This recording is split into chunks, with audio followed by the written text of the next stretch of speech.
October 11th, 2018. This is the fateful day where macOS support was removed from Proton. Hey everyone, this is Andrew Tai, welcome to my YouTube channel. So a few weeks ago I made a video about several Windows games running through the Proton compatibility layer on Asahi Linux running on Mac hardware. And a lot of people asked, what's the point of installing a whole new Linux operating system on your Apple Silicon Mac if we could actually run Proton on macOS? Now Proton was initially designed to be run on both Linux and macOS, and the primary driving force behind this was the corporation Valve, who developed Steam. And unfortunately in 2018 macOS support was removed, and this is really the result of the partnership between Apple and Valve slowly diverging and both companies going in different directions when it comes to gaming. Today I'm going to be talking a little bit about the history of this partnership, including things like SteamVR on macOS, the Team Fortress 2 earbuds, the state of the Steam client on Mac, and basically why Valve isn't interested in supporting Proton on macOS or any other further partnerships with Apple. And speaking of partnerships, today's video is sponsored by Raid Shadow Legends, the free-to-play mobile game with over 700 unique champions, a super detailed and tactical RPG battle system, incredible graphics, and an intense combination of PvE and PvP gameplay. This April, Raid is going on an egg hunt. Just download Raid Shadow Legends using the links below, copy your in-game player ID, then head on over to egghunt.plarium.com before May the 15th. Journey through the flaming portal to embark on an exciting AR adventure. You'll be in for a chance to win amazing in-game items, ranging from the legendary Raid Champion to Amazon gift cards with a total value of $20,000. This event is for new players, but existing players can join in on the fun too. Go to egghunt.plarium.com and you'll find a special promo code that everyone can use to earn a small gift in-game.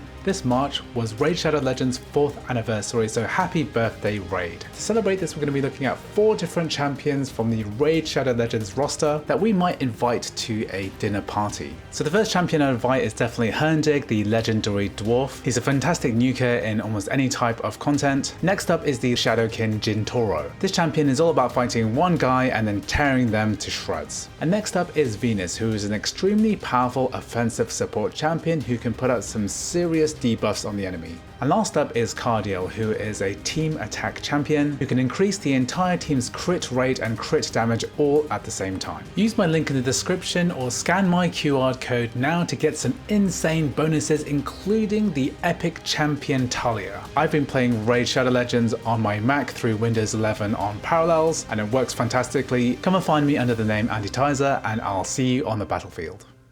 So cast your mind back to the year 2012. Back then, desktop PC gaming was being dominated by one company. Steam was easily the preferred store and launcher of choice for PC gamers. However, Valve's strategy with Steam always had a pretty big flaw. It required that PC users had a version of Windows installed. And when Windows 8 was released, it also featured its own Microsoft Store built into the operating system. And this could be a threat to Steam's dominance if Microsoft forced gamers to use the Microsoft Store instead of Steam. And whilst the Microsoft Store was never a real serious threat, Gabe Newell and Valve always knew they needed to invest in other platforms and operating systems in order to ensure their long-term future. And one of the arms of the strategy was to kind of go all in on Linux and the ill-fated Steam machines, which I'll talk about a little bit later in this video. But the other part was to make sure that several Valve games and Steam all were ported to macOS. On the surface, this would mean that more players would be able to access games like Half-Life 2 and Portal, but it also had the effect of expanding Steam's player base and also allowed Valve to hedge their bets just in case something happened to Windows. Then they could rely on their macOS player base as an additional stream of future revenue. Popular games were ported to macOS, including Counter-Strike Source, Left 4 Dead, and Team Fortress 2, which also included a promotional item, the exclusive Apple earbuds. And this marked a kind of golden age of Mac gaming where virtually every single Valve game was ported to macOS. And this partnership went even as far as having SteamVR, the virtual reality component of Steam, being announced on stage at WWDC 2017, and even Valve themselves appeared at one of the developer sessions, talking all about how SteamVR would work on macOS. However, this was the peak of the partnership and things started to go downhill from here.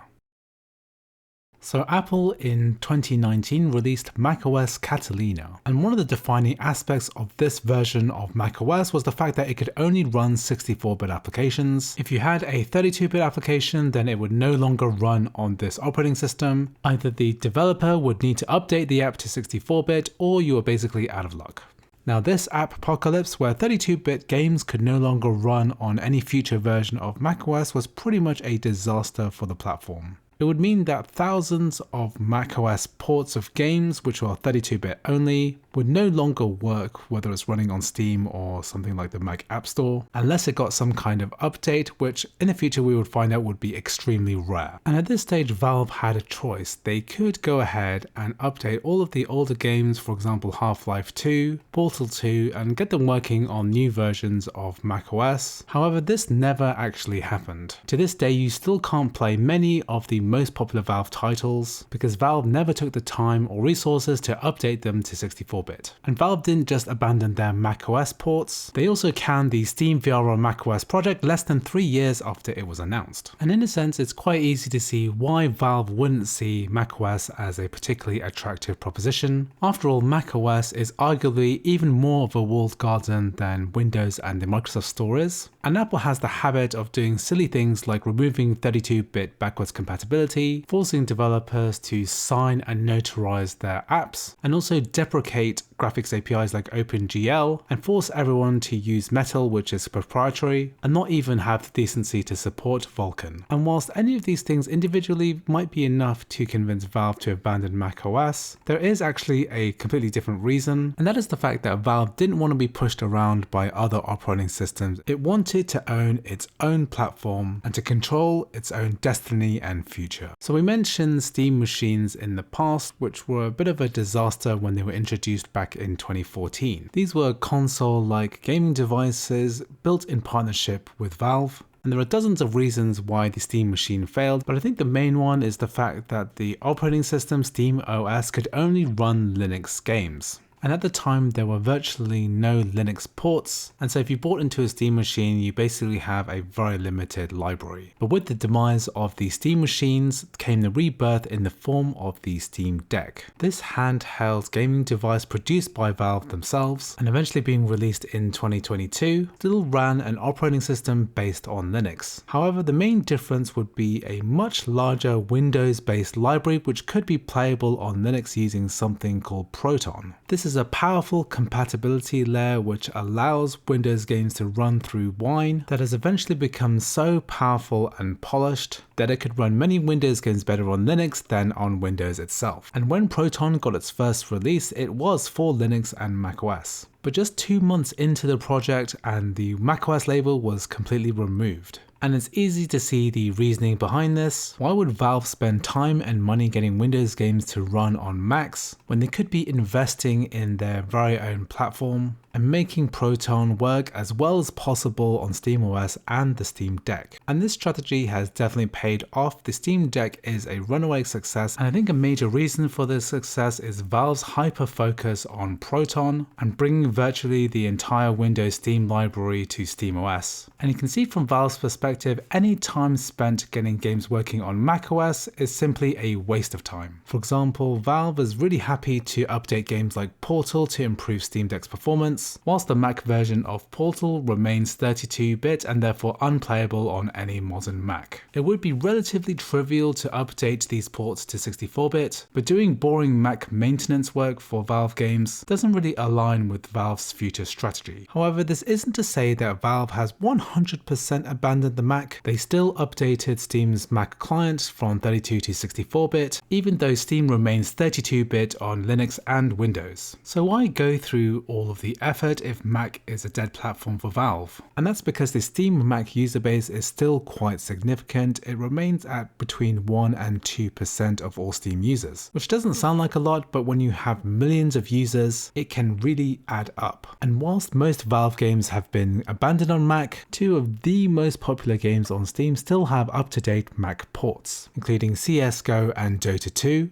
and there's evidence to show that Counter-Strike 2 is likely to get a Mac port as well, and so Proton is probably never going to get a macOS port in the future, especially because Valve, the main corporate sponsor, is no longer interested in supporting macOS as a platform. And whilst Proton is technically open source and anyone could theoretically port this back to macOS, there remain many technical hurdles, for example the lack of Vulkan drivers, and also the fact that Proton has been developed as Linux only for many years and has code that can't easily be ported to macOS. However, there are alternatives for Proton on a Mac. For example, Crossover actually performs a very similar function to Proton and has the ability to play many Windows games on macOS with specific Mac fixes, and is actually developed by Codeweavers, who are a partner in the development of Proton. They're also responsible for huge numbers of updates to the open source project Wine, which is the underlying technology behind Proton. If you want to learn how to play Windows games on a Mac, then please make sure to check out the link in the description for my video tutorial. And of course we have Asahi Linux, which is a Linux operating system for Mac, and this is still in very early development. Despite this, it's already possible to play dozens of Windows games through Proton on Linux, and whilst this hasn't been released to the public yet, it's very possible that this could become the way to play Windows games on Apple Silicon Macs in the future. So anyway, it's a real shame that Valve doesn't support the Mac like it used to.